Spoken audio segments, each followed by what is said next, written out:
नमस्कार मित्रांनो, स्वागत आहे माझ्या नवीन ब्लॉगमध्ये. Blog number 52. तर आज आम्ही चाललो आहे पुण्याला.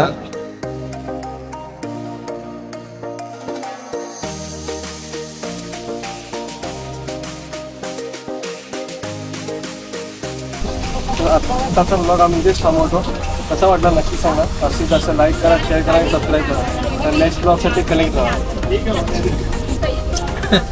बाय. नमस्कार मित्रांनो, स्वागत आहे माझ्या नवीन ब्लॉगमध्ये.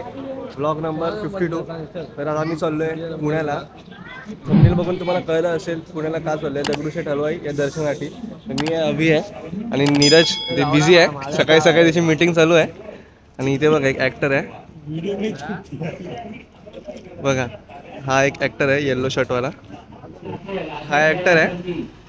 कमेंट करून एकदा सांगा मला नाव आठवत नाही पण फेस आठवत आहे. तर बस आता आम्हाला भेटलेली आहे. बस 300 रुपये बोलला आहे. बस पकडून आम्ही तिथे निघूच. अजून भरायला वेळ आहे. हे पुढच्या सीट आहेत ते सर्व भरणार आहे. आम्ही मागे बसलो आहे. तर बघू आता कधी निघते. गाडी तर निघाली आहे. Ganpati Bappa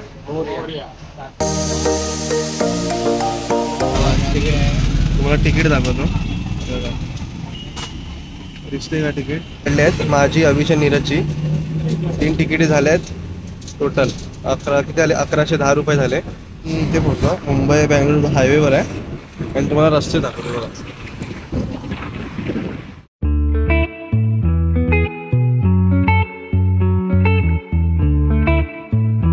One hour later. पिंपरीमध्ये पोचलो आहे. आतमध्ये पोचलो आहे. बघा ट्रॅफिक बघा. मुंबईत वाटतं आता असं वाटतं मुंबईलाच आहे. वरती मेट्रो लाईन आहे पूर्ण. ते मेट्रो आहे आणि आपलं मुंबईची ट्रॅफिक. पुणे आणि मुंबईमध्ये काहीच फरक वाटत नाही. सर्वच सेम आहे. आपण पोचलो आता वरती.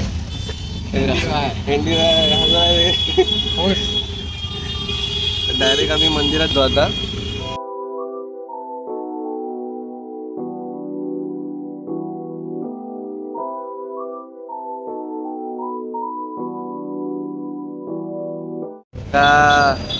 दगडूशेठ झूम करून दाखवतो बघा तुम्हाला. जातो ना जेवायला. व्हेज कोल्हापुरी हो. आणि काय? आणि रोटी, 6 रोटी. प्लेन बटर बटर द्या. मसाला वापट पाहिजे. नाही, चिल्ली द्या ना. आलो हॉटेलवर जेवायला. मंदिर लाईन खूप आहे. तिथे जेवून वगैरे जाऊ. सर ऑर्डर दिला आहे. आता ऑर्डर दिले साहेबांनी. बघू आता कधी येते.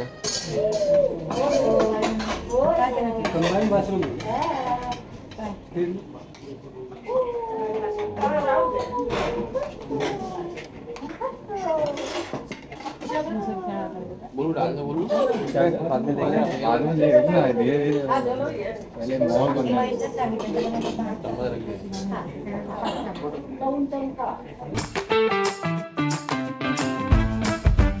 जेव्हा निघालो आम्ही. हे बघा दगडूशेठ समोरच आहे.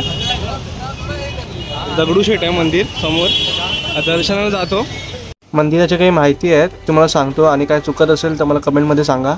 दगडूशेठ हलवाई गणपती मंदिर हे पुण्यातील एक प्रसिद्ध मंदिर आहे. ज्याची स्थापना 1893 साली झाली. दगडूशेठ हलवाई हे मूळचे कर्नाटकातील होते पण पुण्यात हलवाई व्यवसायासाठी आले होते. त्यांच्या मुलाचा प्लेगच्या आजारामुळे दुर्दैवी मृत्यू झाला. या दुःखातून बाहेर पडण्यासाठी दगडूशेठ आणि त्यांच्या लक्ष्मीबाई पत्नी एका भव्य गणपती मूर्तीची स्थापना करण्याचा निर्णय घेतला. त्यावेळी माधवनाथ महाराज त्यांचे गुरूंनी सांगितले की दत्ताची आणि गणपतीची पूजा सुरू करा. 1893 साली लोकमान्य टिळकांच्या प्रेरणेने आणि त्यांच्या नेतृत्वाखाली सार्वजनिक गणेशोत्सव सुरू झाला. दर्शन झालं लगेच 5-6 मिनिटात झालं. जास्त वेळ लागला नाही. कैसा था दर्शन? कैसा था अभी? धन्यवाद. लगेच दर्शन झालं. अँडी सरकार कॅलेंडर भेटलंय बघा. हे मंदिर तांबडे जोगेश्वरी. प्रवेशद्वार आहे इथून. आम्ही चाललोय शनिवार वाड्याला. पेशवे गणेश मंदिर पुणे का सबसे फेमस कसबा पेठ. हाँ अंदर है, गणपति मंदिर है। और पेशवा कब थे? महाराज के बाद में थे। और अभी जो किले तो जो भी देखेगा ना सब पत्थर के बने, फिर उसके बाद ईंटों के बने। हाँ, उसके बाद ईंटों के बने। शनिवार वाड्याची काय माहिती आहे, दंतकथा आहे, जेवढं मला माहिती असेल तेवढं तुम्हाला सांगतो। शनिवार वाडा हा पुण्यातील ऐतिहासिक किल्ला आहे जो पेशव्यांच्या सत्तेचा प्रमुख केंद्र मानला जातो। 1732 साली बाजीराव पेशवे पहिले यांनी शनिवार वाड्याची निर्मिती केली। 1828 साली वाड्याला खूप मोठी आग लागली होती, ज्यामुळे मुख्य लाकडी बांधकाम पूर्णपणे जळून गेले होते। वाड्याच्या भिंतीवर सुंदर नक्षीकाम, चित्रकला आणि आरशांचे काम होते। वाड्याशी नारायणराव पेशव्यांच्या खुनाची कथा जोडलेली आहे, ज्यामुळे वाडा रहस्यमय मानला जातो। राघोबा पेशवे आणि आनंदीबाई पेशवे यांनी मिळून नारायणरावांची हत्या केली। त्यावेळी नारायणरावांच्या मुखातून फक्त एकच आवाज येत होता, काका आम्हाला वाचवा, काका आम्हाला वाचवा। आणि हा आवाज अजूनही वाड्यामध्ये घुमला जातो असे सर्वजण म्हणतात। आणि त्यांची हत्या 1773ला केली गेली। वाड्यात किल्ल्यासारखी भक्कम रचना असून त्यात 5 प्रवेशद्वार आणि 9 बुरुज आहेत। मोठ्या अंगणामध्ये विविध सभागृह आणि भव्य बागा आहेत। वाड्यातील फ्रेस्को पेंटिंगमध्ये रामायण आणि महाभारताची कथा यांचे चित्रण केले आहे आणि ते पाहण्यासाठी तुम्हाला आतमध्ये 120 रुपयाची एंट्री फीस घ्यावी लागेल। सध्या शनिवार वाडा पुरातत्व विभागाच्या देखरेखीखाली आहे। इथे लाईट शो आणि साऊंड शो संध्याकाळी होतो, जो वाड्याचा इतिहास आणि पेशव्यांचे वैभव उलगडतो। पर्यटकांसाठी एक प्रमुख आकर्षण असून पुण्याच्या ऐतिहासिक स्थळांपैकी एक आहे। शनिवार वाडा फक्त ऐतिहासिक स्थळ नाही, तर मराठ्यांची वैभवशाली इतिहासाचे प्रतीक मानले जाते।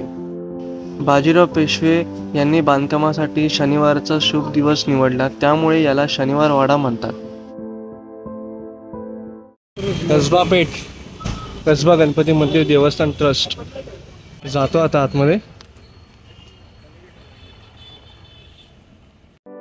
कसबा गणपती मंदिर पुण्यातील ग्रामदैवत मानले जाते आणि याचा ऐतिहासिक व धार्मिक महत्त्व आहे। याची स्थापना 1630च्या सुमारास पुण्याच्या कसबा पेठ येथे झाली, जी आपल्या जिजाऊ म्हणजे छत्रपती शिवाजी महाराजांच्या आईंनी यांनी गणपतीची स्थापना केली। पुण्यात जेव्हा शहाजीराजे आणि जिजाबाई आले त्यावेळी त्यांच्या निवासस्थानी गणेशाची मूर्ती सापडली। मग ते जिजाबाईंनी त्या मूर्तीची प्राणप्रतिष्ठा केली। जर कधी मंदिराला भेट देत असाल तर गणेश मूर्ती खूप सुंदर आहे, अतिशय कलात्मक आणि लहानशी आहे। त्याच्या डोळ्यात पाहण्याने खूप मनमोहक असे मन भरून येते। पुण्यात सार्वजनिक गणेशोत्सवाची सुरुवात 1893 साली लोकमान्य टिळकांनी केली, तेव्हा कसबा गणपतीला पहिला मान देण्यात आला। आजही गणेश विसर्जन मिरवणुकीत कसबा गणपतीची पहिली सर्वप्रथम पालखी निघते। हे मंदिर केवळ पुणेकरांचे धार्मिक स्थळ नाही, तर ऐतिहासिक स्थळ म्हणूनही ओळखले जाते। कसबा गणपती मंदिर पुण्यातील श्रद्धा आणि परंपरेचे प्रतीक आहे। श्री कसबा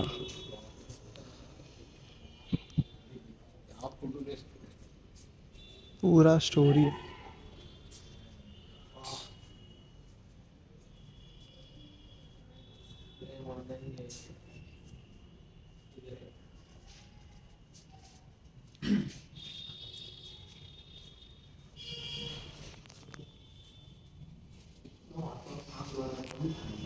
बाहर का कुछ आवाज ही नहीं आ रहा है ना, बाहेर एवढ्या गाड्या चालतात समोरच, एकही आवाज येत नाही आतमध्ये।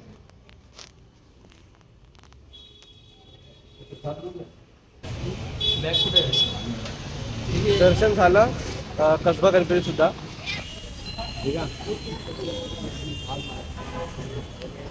हा आहे लाल महल।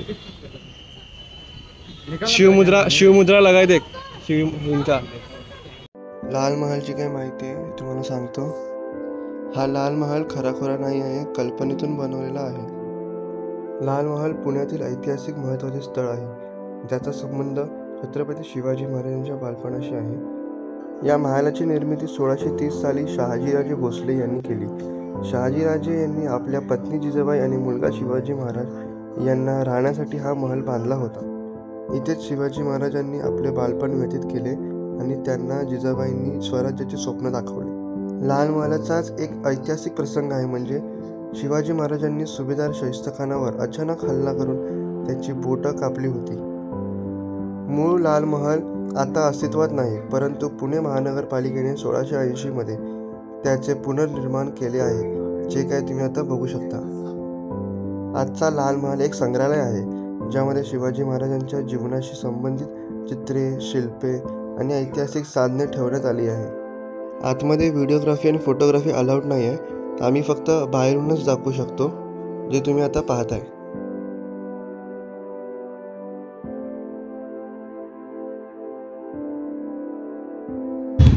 आता मला रिक्षा भेटली, रिक्षा आधी पकडलेली. रिक्षाच पकडून आता आम्ही बस डेपोजवळ जातो.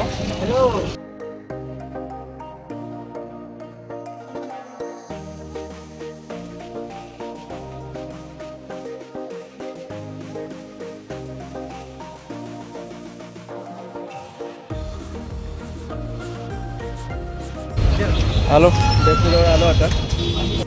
फायनली आता बस भेटलेली आहे.